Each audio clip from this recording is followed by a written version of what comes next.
And with this game being 11 o'clock, how important is Thursday night sleep for your guys, and just what changes aside from just like bumping things up earlier? What changes in terms of y'all's game day stuff? Not a lot is going to change on Saturday, except we're going to have a little less time between our pregame meal and our walkthroughs.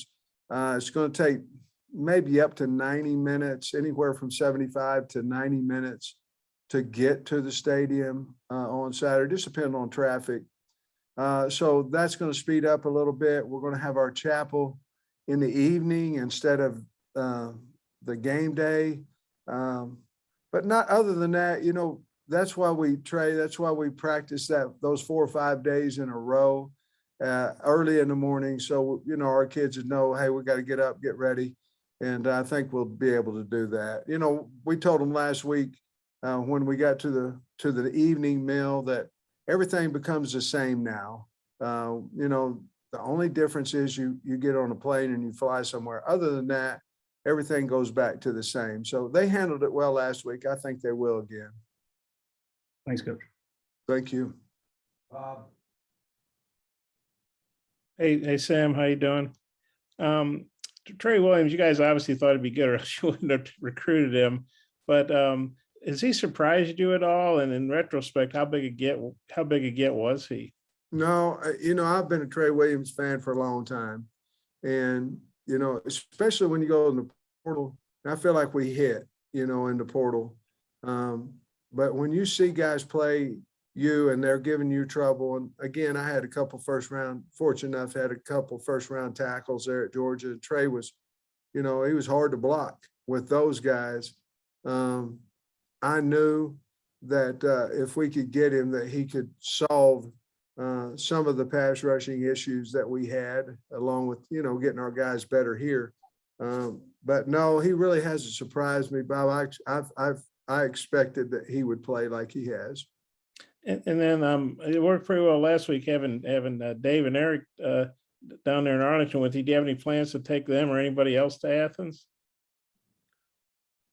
Well, no, I think the next home game, I've already asked Coach Neighbors to come down against Auburn and be down there, and I'm going to ask a couple of others. But no, I haven't talked to him this week. I think Coach might have, I know Coach Van Horn's in practice. I think Coach Muss has started practice. So I'm sure they'll put their practice around whatever time the Hogs play, though. And you said something I thought was really interesting. You said you felt, I think I got this right. You said you felt you guys would be more powerful with them on the sidelines. I don't think I've ever heard another coach say something like that. What did you mean by that exactly?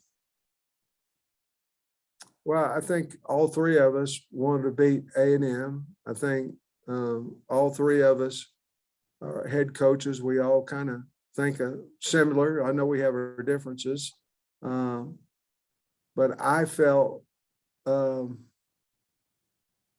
it put me in a little bit of a calm seeing those guys. I've been a fan. I haven't known Coach Muss. He wasn't here when I was here the first time, but Coach Van Horn, I've been in awe kind of him for a long time. I know it sounds kind of weird, but I've had so much respect for him for such a long time. And I just felt in a calm, hey, I got Dave Van Horn down here and Eric Musselman down here. We're going to go get after them. And that's just what I felt. Okay. Thank you. Mm-hmm. Tom? Hey, Sam, I caught a podcast with you from this summer where you were talking to a guy who covers Georgia, and you said that you hadn't really talked to Kirby much before an on the field Alabama-Arkansas game.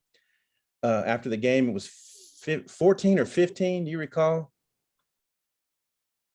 Oh, when did I talk to Kirby? Yeah, was it the 14 game here? 14 here. Yeah. 14 here, and he just came over and said that when he gets a job, he's going to make it hard for me not to go with him. And I told him, you better go back and look at the tape before you get to saying all that stuff. And he laughed. And I'm not one of them, calling guys and writing them notes, and that ain't my style. So I just waited, and we went over there and played him. He said some nice things then, and then whenever he got the job, he had his agent reach out to me. You've talked about the Herschel Walker era at Georgia. Was it just because he was a badass, or you like the way Georgia Yes, ran the ball? he sure was, man. And I mean, it was, at 1980, I'm in high school, I'm graduating in 80. And yes, man, he's the biggest, fastest guy I'd ever seen. And they were rolling, so yeah, that's where it started. Okay. And then just how do you start to slow the Georgia offense? What are the keys to slowing them down? What do you got to do? Well, hopefully we have a game plan that'll do that, but we have to play hard. We have to be us. We can't give up any type of big plays on them. That stadium will go crazy. We have to make them earn everything. We have to be, to be honest with you, I told the team yesterday, we have to be the best tacklers that we've been all year. We have to be able to get these big backs on the ground, and we're going to be in some one-on-one situation. We've got to get them on the ground. And offensively, we have to break tackles, because even if we block them all up, there's going to be somebody close to that ball carrier or that receiver, and we have to break tackles. If we do that, we'll have a chance. Thanks. Hey. Yeah, Sam, this time last week, everyone was talking about, how great A&M's defense is. What's the difference in Georgia's defense, just kind of as what you faced last week? Well, similarities are they're both really big, and they both run the ball. They both play really hard. I don't know what the difference would be. I obviously know the kids at Georgia better than I did at A&M. I'd say Georgia has a tremendous amount of depth, so they can just roll players and roll players. A&M had good depth as well, but I think Georgia probably just has more depth there.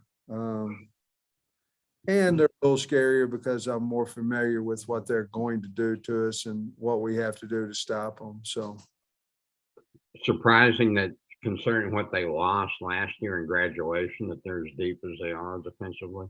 no, not at all. I mean, I think they've been 1 or 2 in the nation in recruiting for a long time, or I know they've been top 5 for a long time. They know how to get it done in recruiting, and Kirby understands it's a line of scrimmage league, and that's really, I mean, they have so many good players, but really, they're really good on the defensive and offensive line, and that's where it starts. Thank you. Otis. Coach, when you came here, you talked about wanting to build a walk-on program. You look at your linebackers, you got 3 linebackers there that as good a college probably trio as there is in the country. Somebody may have better pro prospects, but 2 of the kids, Hayden came here for a semester without a scholarship. Grant walked on, and then you got Jackson Woodard, back there as a walk-on. Is your linebacker room about as good of an example of what a walk-on program can do for the Hogs? Yeah, that's really a great observation. And it's a little bit Arkansas. And I say that in a great way, in the fact that those kids, anytime you walk on, you have a chip on your shoulder, you have something to prove. The difference in those guys, a lot of times you'll get a walk on and he'll put him on scholarship and he'll take it to the house on you. He's done. That was his goal. You get some walk-ons from your state, that's just part of the process. They get there and then they take it to a new level. And obviously Henry's done that, and certainly Grant has. But yeah, that's a good observation, and it's true. I mean, it really is. Coach, earlier this week, you talked about the challenges that all the blitzes that Coach Lanning presents. Having gone against him and been in staff meetings, does that give you any type of advantage, or is it kind of negated by the fact that he's also familiar with you? Well, that's the problem. He knows I know, and he's going to give me a different look than what he's giving somebody else. And then, instead of coming from one side, it's going to be the other side. And so, yeah, he knows. I mean, he knows Coach Kenny was there. I was there. I mean, he knows we know what Georgia does. And he might just say, this is what we do. And try to block us. The other thing so that's the beauty of college coaching or any coaching, is trying to outwit the other guy and just make sure you don't screw your own team up, by getting giving each other too much credit. And then also, I've noticed last couple of weeks, I think Bishop and Clark have rotated quite a bit at that cornerback spot. Do you like what that rotation is like, or would you maybe like one of those guys to assert themselves as the guy? As long as they're both playing well, you're keeping a fresher guy out there. As long as they're both playing well, I'm become a more the merrier type guy. The more you can play, the better off your camaraderie on your team is. Certainly the better off your depth becomes. So no, I'm not too worried about it. The two kids seem to handle it well, so no, at this point, I like how it's going out there.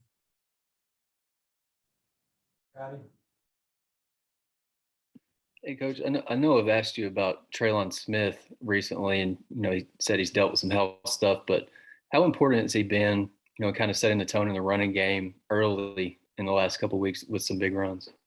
Yeah, I think, you can look at our running back room and everybody got an opinion. And it's like, well, this guy's better than him if he got this many reps and this, that, and the other, because we're running 4 of them. Who's the best back? But the bottom line is Smitty is our fire plug. I mean, he's our starter, so that, and he may be our best back. You understand what I'm saying? But he's the guy in there, and we know that he's going to run like heck when that game starts. And so therefore that's one of the reasons why, because we know he can bring that early juice to our football team. And at your other cornerback spot, I'm just curious what you thought about Mo Brown's year to this point. I think he's playing really, really well. He's playing physical. He's had some nice picks, major picks in games. But I think he's playing with a lot of confidence, and I've been really, really happy with him, as well as so has Barry and Sam. Last call for questions. All right, that wraps us up. Thanks, Coach. Go Hogs. Thank y'all. Thank you. Thanks.